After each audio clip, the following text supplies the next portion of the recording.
They bullied the wrong black kid. He turned the school upside down. It happened so fast no one could believe what they'd just seen. 1 second, Josh McNeil, captain of the basketball team and self-proclaimed king of Oak Ridge High, was standing over the new kid with a sneer. The next, he was flat on the floor, gasping for air, while the cafeteria stood frozen in complete disbelief. All eyes were on the new student, Isaiah Cole. He hadn't said a word, hadn't made a scene, hadn't even raised his voice. But in one swift, clean motion, he'd turned the school's most feared bully into a gasping mess on the tile floor. And the craziest part. Isaiah didn't look surprised. He just quietly picked up his tray, nodded once at the stunned students watching him, and walked away. 24 hours earlier, no one even knew his name. Oak Ridge was a town that liked sameness. White picket fences, Friday night football, and people who looked and thought just like each other. So when Isaiah showed up on the first day of senior year, black, quiet, dressed in simple jeans and a gray hoodie, he didn't just stand out. He disrupted something they didn't want to admit existed. No one said it out loud, but everyone saw the way teachers paused when calling roll, the way students shifted in their seats when Isaiah walked in, the way he didn't even flinch when he caught them staring. He sat in the back, took out a notebook, and went about his day like he wasn't surrounded by eyes waiting for him to mess up. Josh noticed him immediately. Oak Ridge was his kingdom, his rules, his jokes, his spotlight. And Isaiah? Isaiah didn't play by any of it. Didn't laugh when Josh made a joke in English class. Didn't move when Josh accidentally kicked his backpack in the hallway. Didn't even blink when Josh knocked Isaiah's water bottle to the ground. That silence, that calm, it was the ultimate insult. Josh wasn't used to not being the center of someone's world, especially someone new, especially someone who, by Oak Ridge standards, didn't belong. And that made Isaiah a threat. "Think you're too good to talk to people?" Josh had asked that morning, smirking as he and his crew, Travis, Dylan, and Cooper, blocked Isaiah's locker. Isaiah looked up slowly, eyes steady. "No, I just don't talk to people who think silence is weakness." It wasn't the words themselves. It was how he said them, steady, level, like Josh was nothing more than background noise. Dylan had to choke back a laugh. Cooper raised his eyebrows, but Josh... His face turned red. Lunchtime was where it happened. Isaiah was sitting at a table in the far corner, alone, reading. Tray untouched. The cafeteria was buzzing, but he seemed like he was somewhere else entirely, like none of it mattered. And that infuriated Josh more than anything. He stormed over, slapped Isaiah's book closed. "You think you're better than me?" Isaiah looked at him, his expression unreadable. "No, I just think you're loud." The room fell quiet. "You little punk," Josh muttered and reached for Isaiah's shirt. And that's when everything snapped. Isaiah moved like water, fluid, fast, efficient. He didn't punch. He didn't shout. He just ducked under Josh's arm, twisted it behind his back, and dropped him to the floor with a clean, practiced motion. The kind that doesn't come from anger, but from training. Real training. The kind that leaves you wondering what else he's capable of. Josh groaned on the ground. Isaiah stood over him, breathing steady. "You should pick on someone less patient," he said calmly, then stepped over him and walked out of the cafeteria like nothing had happened. And just like that, everything changed. Whispers flew through the school like wildfire. "Did you see that? Who is he? That wasn't normal. Did you see how fast he moved? That guy has training. Real training." By the time final period ended, Isaiah was the name on every lip. But he didn't care. He wasn't here to prove anything. He wasn't here for attention, and he definitely wasn't here to make friends. Mrs. Belle, the chemistry teacher, saw it all unfold. She watched Isaiah walk into her class that afternoon like nothing had happened. She saw the look in his eyes, tired, calculating, restrained. And for the first time in her 15 years teaching at Oak Ridge, she realized something that unsettled her deeply. This wasn't a typical teenage boy. This was someone who knew how to control himself. Someone who'd been taught not just how to defend, but how to wait, how to observe, how to survive. And that scared her more than the fight itself. Because in towns like Oak Ridge, boys like Josh run the show. But boys like Isaiah, they change everything. The fallout from the cafeteria incident didn't take long. By second period the next morning, Isaiah Cole wasn't just the new kid anymore. He was the kid who took down Josh McNeil. Everyone had seen it. Everyone had talked about it. And now, everyone had an opinion. Some called it self-defense. Others whispered that Isaiah was dangerous. And a few, especially those who had lived under Josh's shadow for years, started to see Isaiah as something else entirely. A symbol that maybe, finally, the king had been dethroned. But not Josh. Josh wasn't used to losing. And more than that, he wasn't used to being laughed at. It ate at him like acid. Every glance felt like a smirk. Every whisper felt like a joke. Even his own friends had started to treat him differently. "You good, man?" Dylan asked that morning in the locker room, eyes flicking toward the bruise still faintly visible on Josh's chin. Josh slammed his locker shut. He got lucky.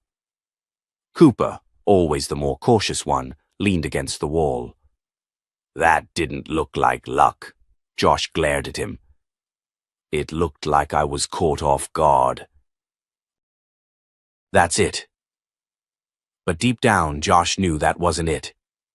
Isaiah hadn't moved like someone who'd gotten lucky. He moved like someone who had done it before. Someone who knew exactly what he was doing. And that made it worse. He didn't want a rematch. Not yet. Not with Isaiah playing it so cool, like none of this mattered. He needed a new plan. Something that would break him slowly, quietly, publicly. And he knew exactly where to start. That day in the cafeteria, Isaiah sat in the same corner, alone again. But this time, no longer invisible. A group of juniors passed by his table, pretending to laugh about something else, but glancing at him, clearly hoping to catch a reaction. He gave them none. A sophomore dropped her tray near him and gasped, "Oh my God, I'm so sorry," before scurrying away like she'd just dropped a bomb. Again, Isaiah didn't flinch. Even teachers were watching now. Mrs. Bell paused before handing out her lab instructions in chemistry, her eyes lingering on Isaiah a little too long. "You all right with working alone today, mister?" "Cole, I usually do," he replied calmly. By lunch, Josh had already begun phase 1. Rumors. "I heard Isaiah's been in juvie," one student whispered to another. "Nah, my cousin said he used to be in some kind of underground fight club," another added. "Someone said his dad's ex-military." Like Navy SEAL level.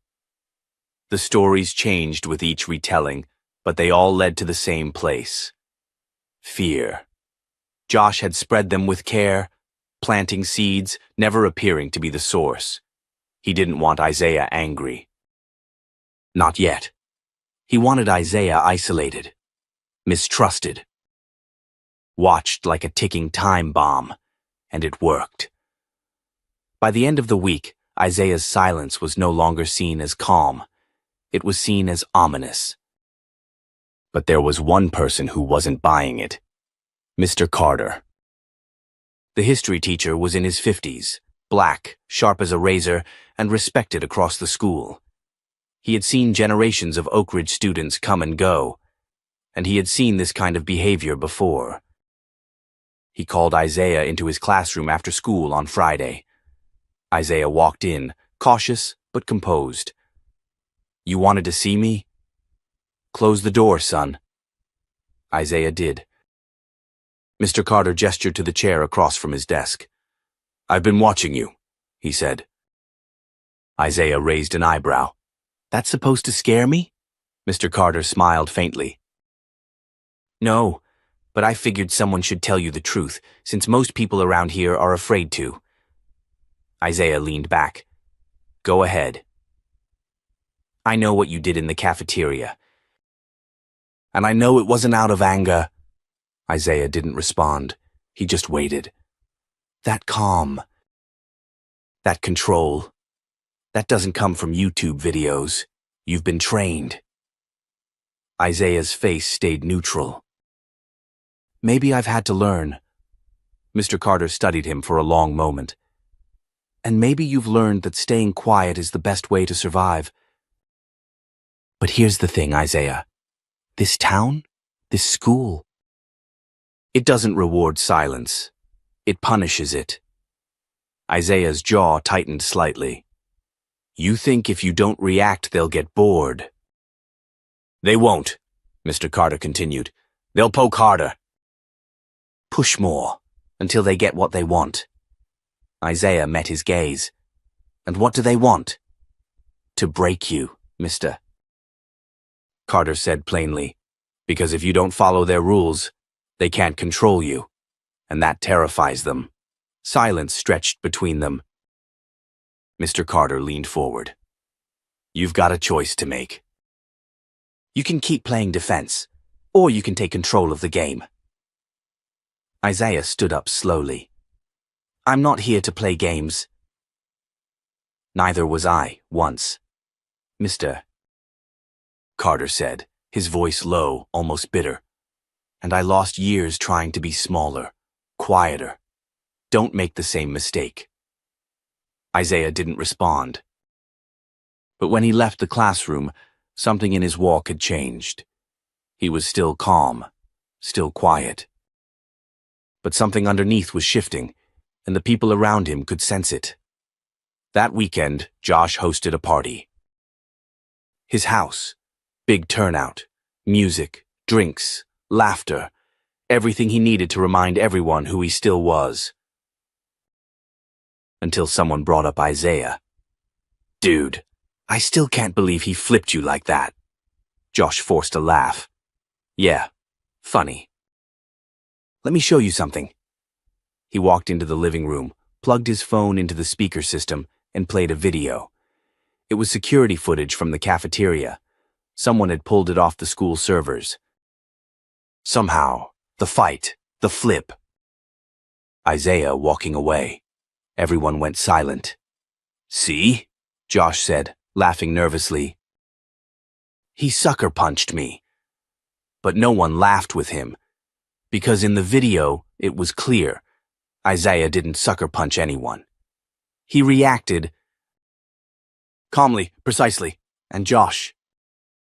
He was the one who looked like a fool. And then, someone new spoke up. A voice Josh didn't recognize. "Man, maybe you messed with the wrong guy." The room fell quiet again. Josh turned toward the voice. It was a freshman. A kid Josh didn't know, but the words hit like a slap, and that's when Josh knew. The crown was slipping. And Isaiah Cole hadn't even touched it. Monday morning brought a strange energy to Oak Ridge High. Whispers buzzed in the halls like static. Something had shifted, and no one knew exactly where it was headed. Isaiah Cole walked through the school's front doors the same way he always did. Alone, silent, eyes forward. But this time, the stares he received were different. Less mocking, more cautious. Even the ones who once smirked when he passed now looked away first. But he didn't care about the stares. He was focused. What Josh didn't realize, what nobody realized, was that Isaiah never wanted this fight. He hadn't come to Oak Ridge to prove anything. He came because his mom transferred her job and said, "We need a fresh start." That was all. But what Isaiah knew, and what Josh McNeil still hadn't learned, was that sometimes people don't push back because they're afraid. Sometimes they're just giving you time to realize your mistake. And if you don't, well, eventually, you find out the hard way. The first blow came unexpectedly, figuratively at least. Mr. Carter, the history teacher, posted a list outside his door before first period. Student Council essay finalists. It wasn't just a random thing. The essay contest was a tradition. The winner gave a speech at graduation. It was the kind of recognition that went on college applications, that parents bragged about. And Isaiah's name was first on the list. Josh's was nowhere on it. Cooper stared at the paper, dumbfounded. Wait, this guy? Who even is he? Josh read the name 3 times, jaw tight. He probably copied it off someone. Carter wouldn't let that happen, Cooper muttered. Josh didn't respond, but the frustration in his chest was building like pressure under glass. This wasn't supposed to happen. Isaiah wasn't just making him look weak in front of the students. He was starting to take space. Real space. Academic. Social. Even teachers were starting to notice him for more than just the cafeteria incident. But Isaiah wasn't trying to be known. That's what made it worse. That afternoon, during third period physics, Mrs. Alvarez passed out a pop quiz. Groans echoed through the classroom, but Isaiah barely blinked. He finished in 10 minutes, placed it face down, and sat quietly. When the results came back the next day, only one student had scored a perfect grade. Isaiah. The girl sitting next to him, Julia Reynolds, leaned over and whispered, "How are you not in AP Physics?" "I didn't ask to be," Isaiah said simply. She blinked. "You should." Meanwhile, Josh sat 2 rows behind, watching this quiet exchange with a scowl. He had flunked the quiz. Again. And he was starting to realize something far more dangerous than Isaiah being physically capable. He was smart. The kind of smart that people respected. The kind of smart that didn't need fists to win. That was the real threat. So Josh adjusted his game. He started spreading rumors again, but this time, not about violence. Not about gangs or fights. He attacked character. Isaiah's only getting special treatment because the school's trying to look woke. His mom works for some nonprofit. Probably threatened the school board. I heard Mr. Carter's giving him answers. Isaiah caught wind of it by Thursday. He didn't flinch. Didn't respond, but the whispers got louder, more insidious, until one finally made it into the wrong ear. Mrs. Alvarez pulled Isaiah aside after class. "Isaiah, can I ask you something?" He looked at her calmly. "Sure. Some students have raised concerns about your quiz results. You think I cheated?" Her eyes softened, almost embarrassed. "I didn't say that. But if there's any doubt, I'd like you to take a new test. Supervised." He nodded without hesitation. "When?" "Now, if that's all right." Isaiah followed her to an empty classroom. She sat behind him silent. He was given a fresh copy. No calculator. No notes. Just him, the paper, and a pencil. 20 minutes later, he handed it back. She graded it on the spot. Another perfect score. She didn't say anything at first, just stared at the paper. Then looked up, clearly ashamed. "I'm sorry," she said. "You don't need to be," Isaiah replied. "You're not the one spreading the lies." She opened her mouth to respond, but he was already walking out. That night, Josh got a text from Cooper. "You heard." Alvarez tested him. He aced it again.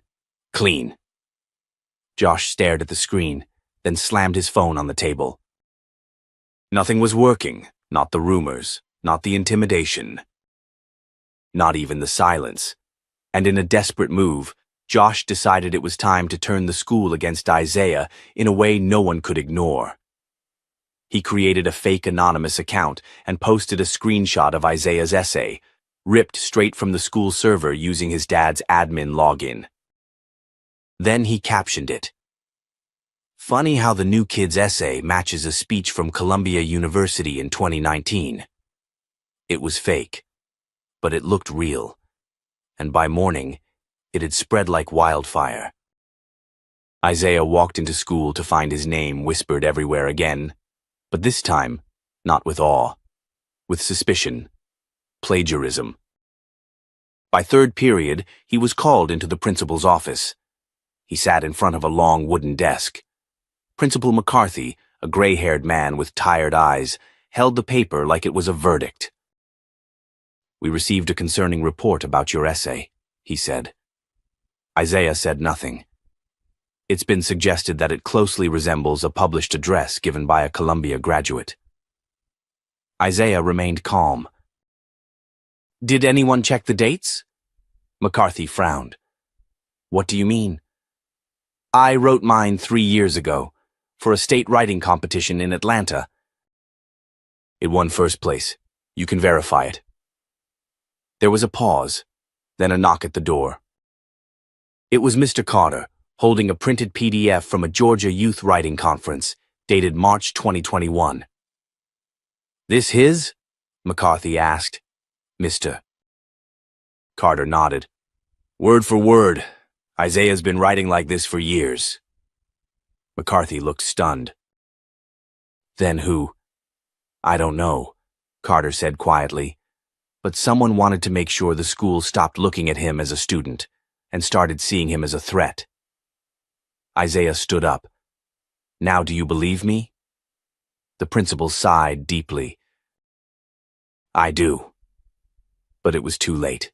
The seed had been planted, and even if the lie had been disproven, the damage was done. Isaiah stepped out of that office not angry, but sharper. He realized now that he wasn't just dealing with schoolyard bullying. He was dealing with something much bigger. And this time, he wasn't going to just walk away. The fallout from the plagiarism accusation didn't disappear overnight. Even after the principal cleared Isaiah publicly, the whispers continued. Students acted like nothing had happened, but the shift in energy was clear. There was tension now, not just the usual undercurrent of high school drama, but something deeper. Isaiah wasn't just a target anymore. He was a disruption.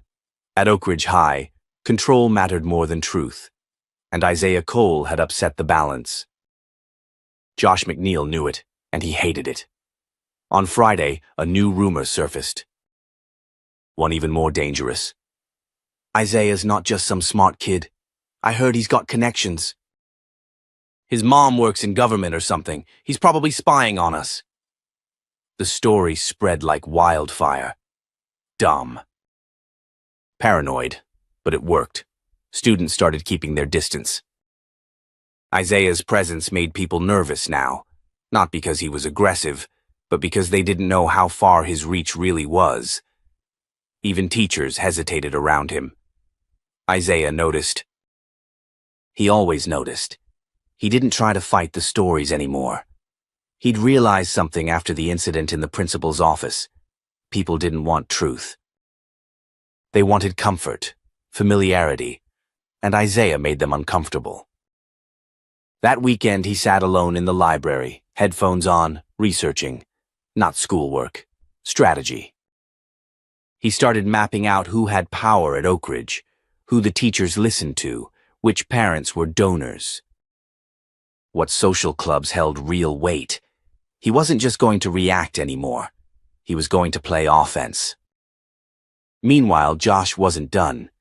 He had one last card to play, something that would crush Isaiah publicly on the football field. Oak Ridge had a huge annual tradition, the Junior-Senior Games, a week of competitions across sports and academics. It ended with the Friday night showcase, a live school-wide event. Students competed in everything from relays to academic trivia. Local sponsors came out. The school board showed up. This year, Josh was captain of the junior team. He had already rigged the team selection. ensuring Isaiah got thrown into an event he'd never trained for, the obstacle course. The school's most physically brutal challenge.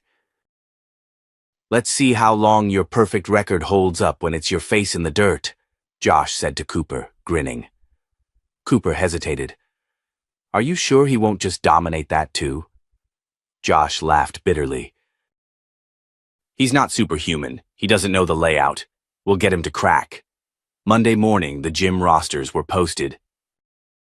Isaiah's name was there, right next to obstacle course, Friday, 7:30 p.m.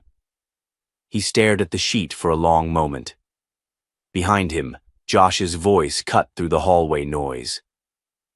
"Hope you've been working on your grip strength, Cole." Isaiah turned slowly. He looked at Josh for the first time in weeks. Really looked at him.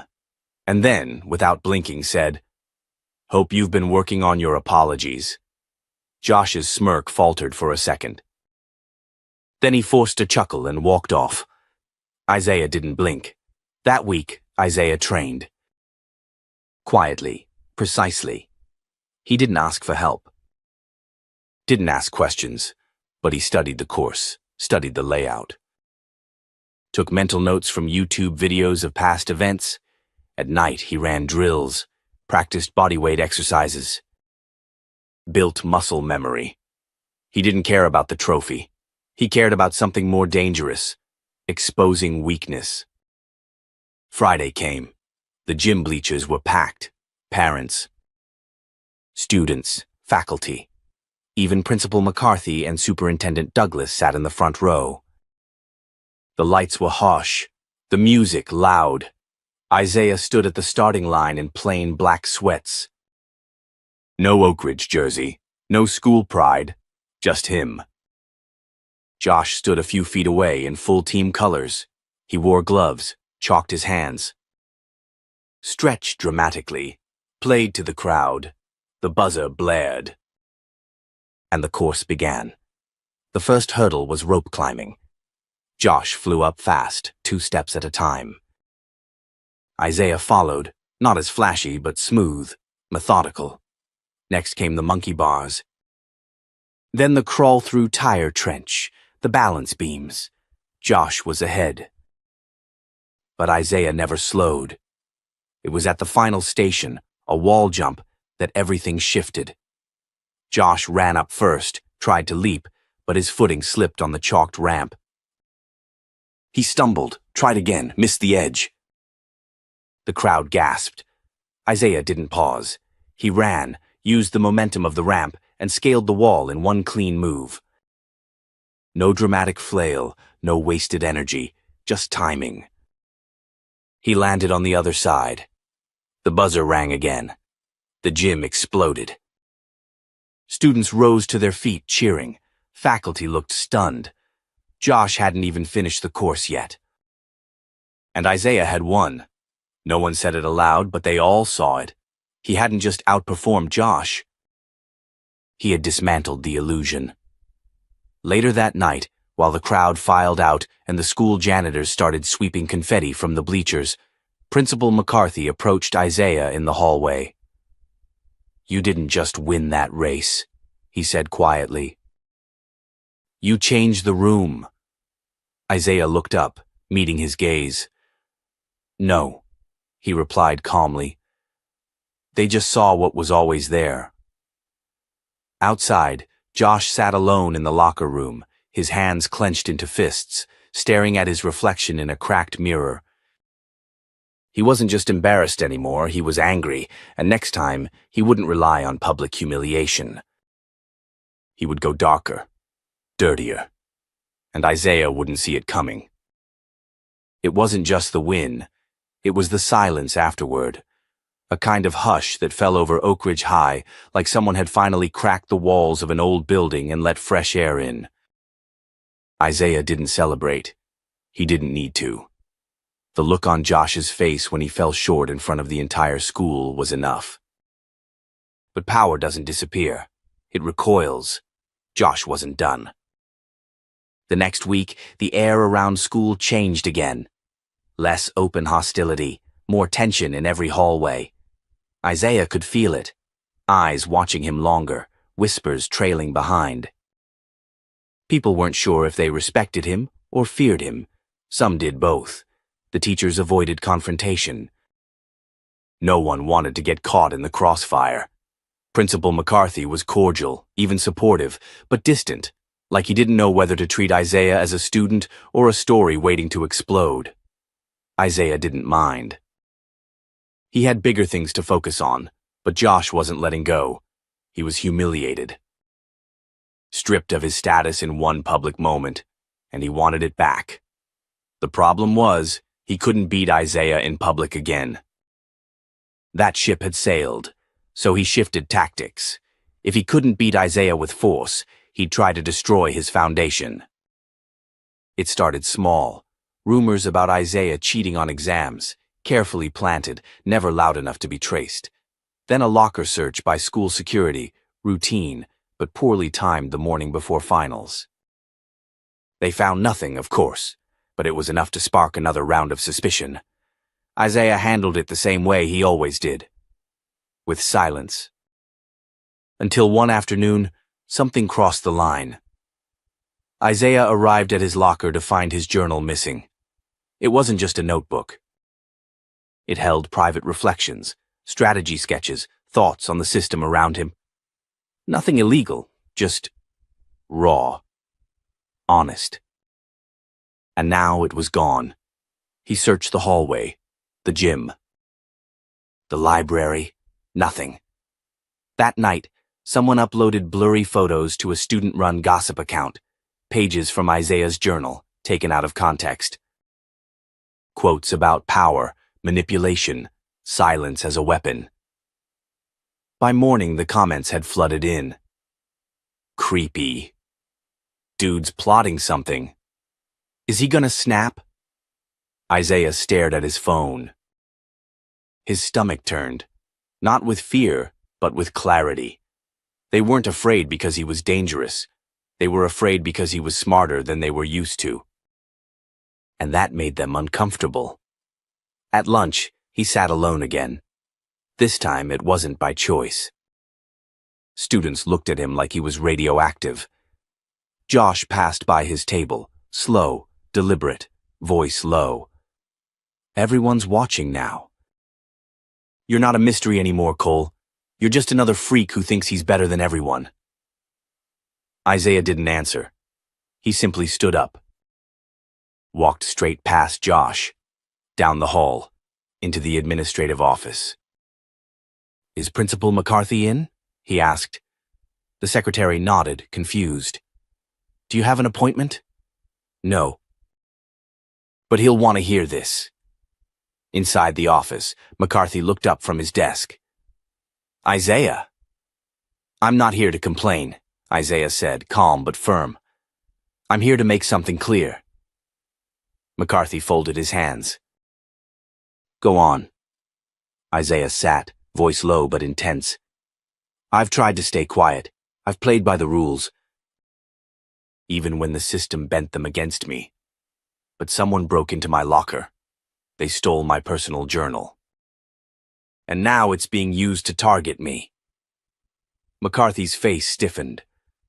I don't need protection, Isaiah continued. But I need you to understand.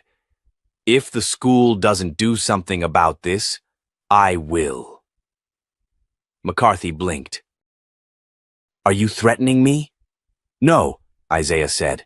I'm informing you. The principal leaned back. Do you have any proof who took it? Isaiah didn't flinch. I don't need to. You already know who would. McCarthy didn't respond. He didn't have to. The silence said enough. Isaiah stood to leave, but just before he reached the door, McCarthy spoke.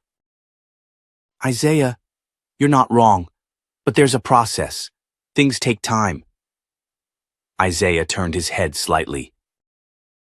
Time is exactly what they're using against me. And then he left.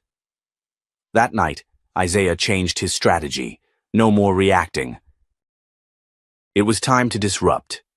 He logged onto a private server, one he'd built months ago, and began uploading files. Screenshots. Video clips, audio recordings. He'd been documenting everything.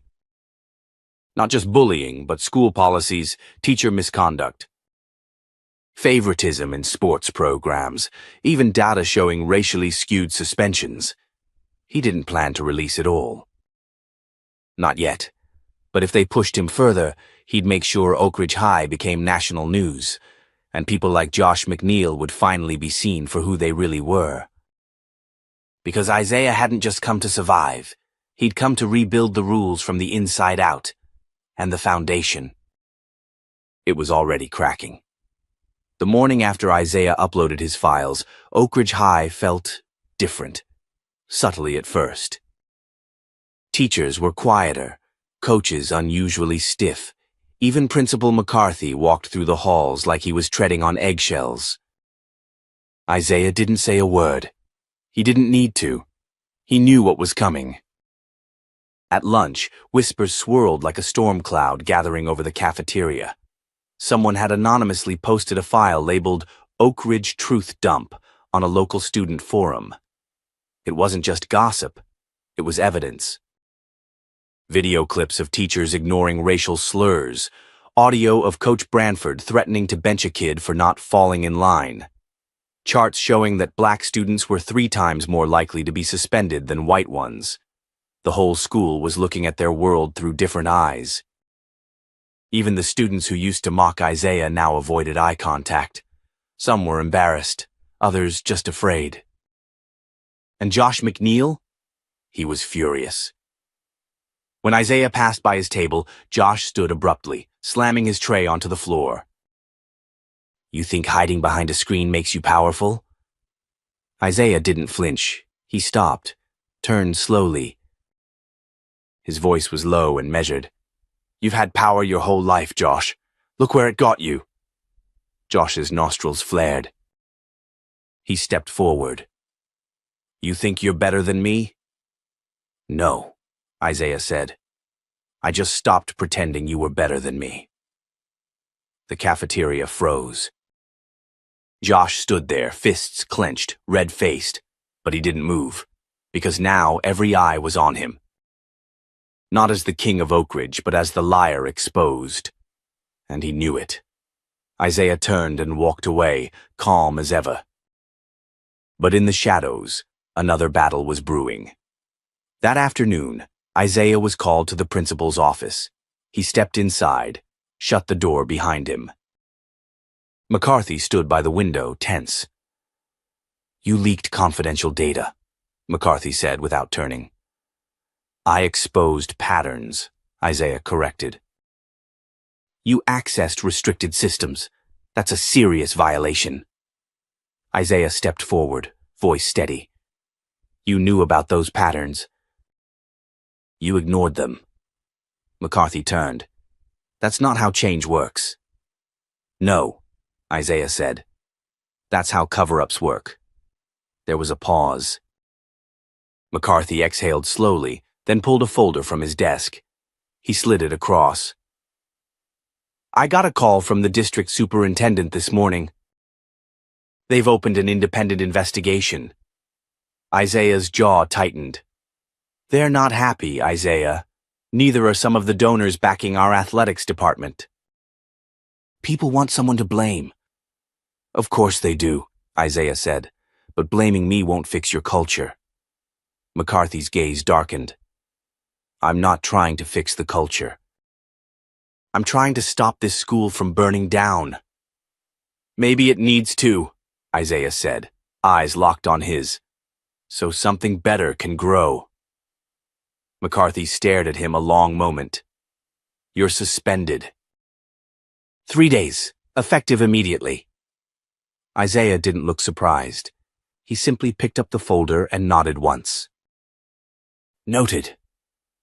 On his way out of the office, he passed Mrs. Jacobs, one of the oldest teachers at Oak Ridge. She had always smiled at him before, but today she only glanced away. By the time he reached the front gate, his phone was buzzing non-stop. Texts. Emails, Anonymous messages, some were support. Some were threats. One message stood out, from an unknown number. "They're planning something bigger. Don't come back alone." He stared at the screen. Then he looked up, just in time to see Josh, Ryan, and two older boys from the varsity team watching him from across the street. They weren't laughing. They weren't talking. They were waiting. Isaiah knew that look. And for the first time since he arrived at Oak Ridge, he felt something he hadn't felt before. Not fear. Purpose. He turned the screen off. He didn't need warnings anymore. He knew exactly what was coming, and he was ready for all of it. The sun dipped low as Isaiah Carter stood across from the empty gym building, his hoodie pulled over his head, not out of fear, but to blend in. He knew what this night was about. It wasn't just retaliation. It was desperation. A final act from a system collapsing in on itself. Josh McNeil had made his move. The rumor had spread all afternoon. Isaiah was coming back to school, and certain people weren't going to let it slide. Isaiah had heard whispers of a planned message, something that would put him back in his place. But what they didn't know was, he had a plan too. Isaiah moved quietly through the side door of the gym, unlocked like he expected. Oak Ridge never really worried about security. Why would they? They never thought someone like Isaiah could hold real power. He stepped into the dimly lit hallway that led to the locker rooms. Every footstep echoed. Then came the voice. "You finally decided to stop hiding."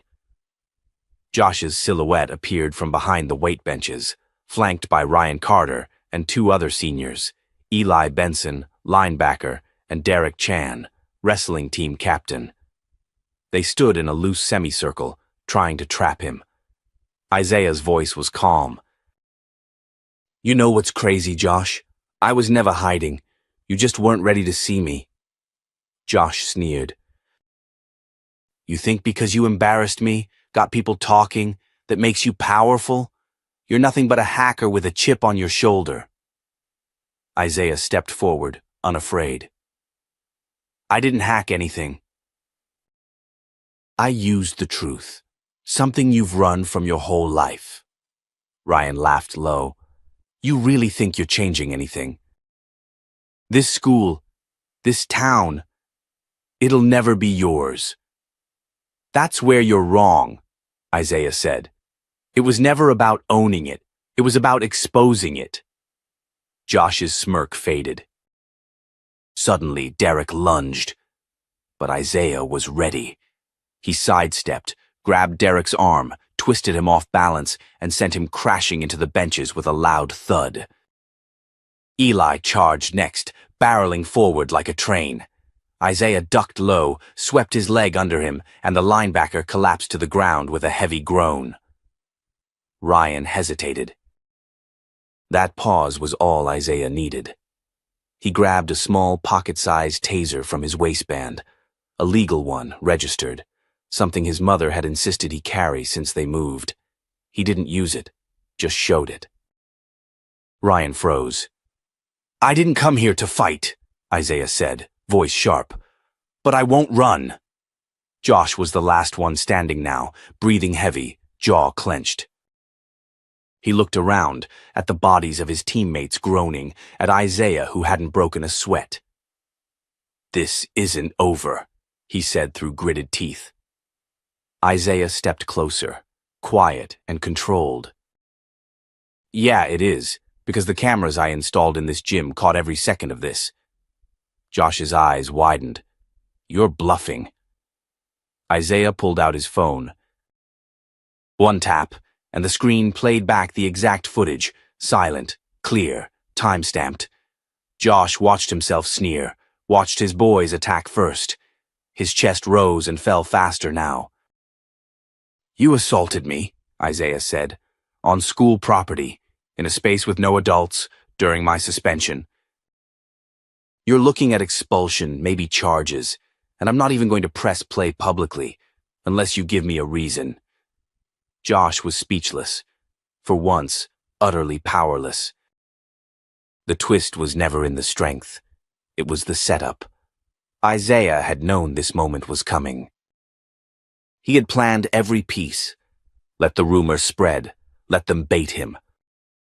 And now, standing in the middle of their trap, he'd flipped the game completely. Isaiah turned, walking away. But just before he pushed the door open, he looked over his shoulder. Next time you pick a fight, make sure the person you're going after isn't already 10 steps ahead.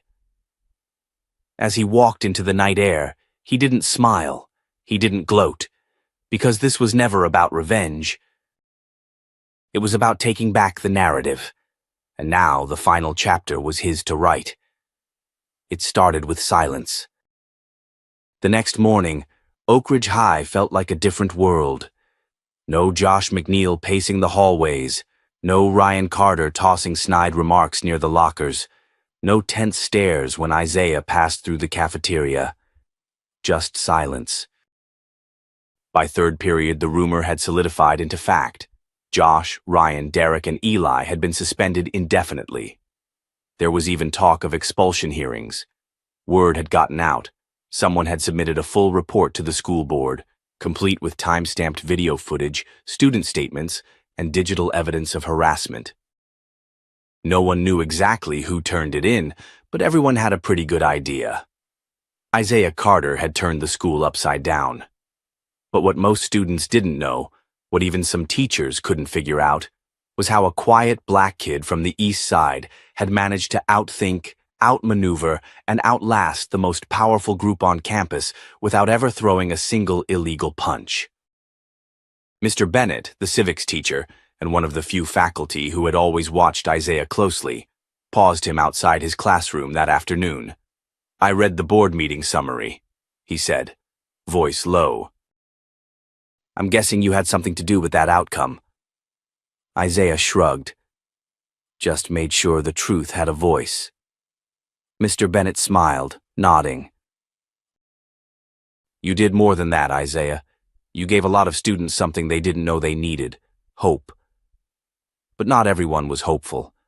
That afternoon, as Isaiah sat under the big tree behind the school, his usual spot for decompressing, he noticed a shadow approach.